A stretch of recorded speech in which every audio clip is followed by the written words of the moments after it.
వాళ్ళ అమ్మ చెప్పిన మాట జరగకుండా కాపలా కాస్తుంది. ఇంకా నేనేమంటానంటే కుటుంబము ఐక్యత కలిగి ఉంది.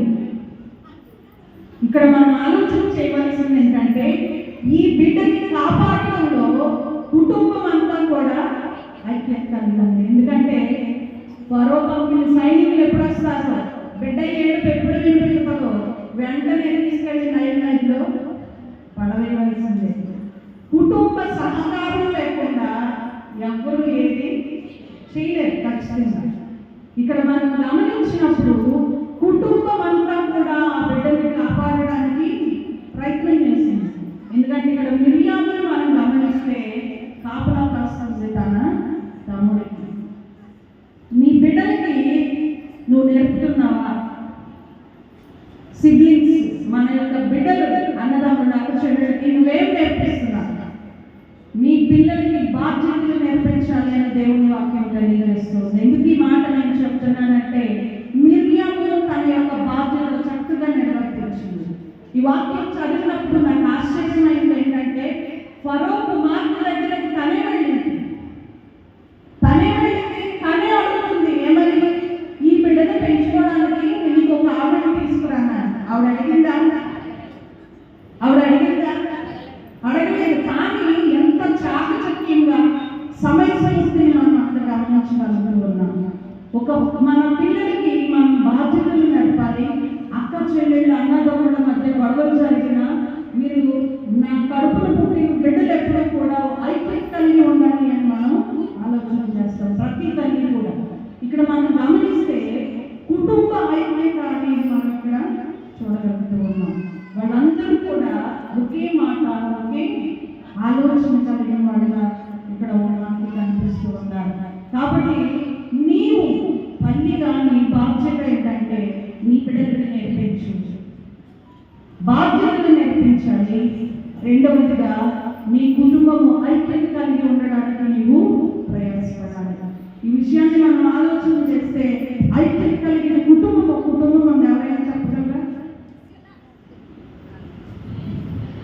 ఐక్యత కలిగిన కుటుంబం, కృపనొందిన కుటుంబం. రైట్ ఆన్సర్ నోవహు. ఇక్కడ ముగ్గురు కొడుకులు, ముగ్గురు కోడళ్ళు. ఆ తల్లి నిజంగా నోవహు భార్య ఎంత ఓర్పుమంతురాలు. ఈ ఏళ్ళ ఒక్క కొడుకు ఒక్క కోడలన్న ఇద్దరికి పాడలేదు. కాబట్టి ఇక్కడ మనం ఆలోచన చేస్తే కుటుంబము ఐక్యత కలిగి ఉండాలి అని దేవుడు కోరుకుంటూ ఉన్నాడు. దేవునికి ఇష్టమైనది ఏంటంటే కుటుంబ వ్యవస్థ. అందుకని ఆదిలోనే దేవుడు అలాను కుటుంబ వ్యవస్థను దేవుడు ఏర్పాటు చేశాడు. దురదృష్టం ఏంటంటే వారు ఐక్యత కలిగి ఎంతకాలం జీవించారో అంతకాలం హాయిగా కొనసాగారు. ఎప్పుడైతే సాతానుడు ఎంటర్ అయ్యాడో అప్పుడు ఏమైంది? విభజించు, పాలించు. మొట్టమొదట స్త్రీని మరి ఆమె ఆలోచన నుండి, ఆమె యొక్క సమస్తాన్ని నుండి మరి ఆదాము నుండి వేరు చేసినట్టుగా మనం చూడగలుగుతున్నాం. అప్పటి వరకు ఒకే ఆలోచన, ఒకే మనసు కలిగిన వాళ్ళుగా వాళ్ళు జీవించారు. మొట్టమొదటిగా సాతానుడు ప్రయోగించిన అస్త్రం ఏంటంటే విభజించు, పాలించు. కాబట్టి మీ కుటుంబాలకి ఏ సాతాను శోధనలు వస్తున్నాయో మనకు కనిపి పెట్టవలసిన అవసరం ఎంతైనా ఉంది. కాబట్టి ఇక్కడ మనల్ని మనం ఒకసారి పరిశీలన చేసుకుంటాం. సాతానుడు ఏ రీతిగా మన కుటుంబాలకు వస్తూ ఉన్నాడు, మనల్ని విడగొట్టడానికి, విభజించడానికి అనేది ఒకసారి ఆలోచన మనం చేసుకోవాలి.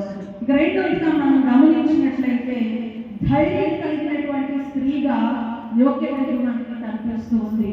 ఎంత ధైర్యం చేసిందంటే ఈ విషయము ఫరోకి తెలిస్తే ఆమె ప్రాణానికి, ఆ కుటుంబం అంతటికి కూడా ప్రాణహాని ఉంది.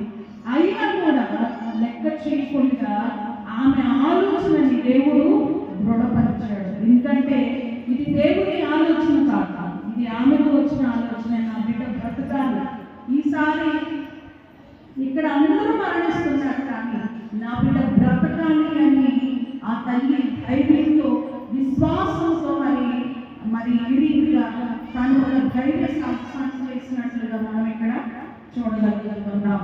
మరి ప్రకటన గ్రంథంలో దేవుడు ఏమంటాడంటే పిరికి వారు దేవుని రాజ్యానికి పాత్రలు కారు అని ప్రకటన గ్రంథంలో ఉంది. మీకు ఈ వేళ తెలుసుకోవడం ప్రకటన గ్రంథం అంటే తెలిసింది నాకు. ప్రకటన గ్రంథంలో పిరికి వారు దేవుని రాజ్యానికి పాత్రలు కారు అని స్పష్టంగా తెలియజేస్తుంది. కాబట్టి ఇక్కడ మనం గమనించినట్లయితే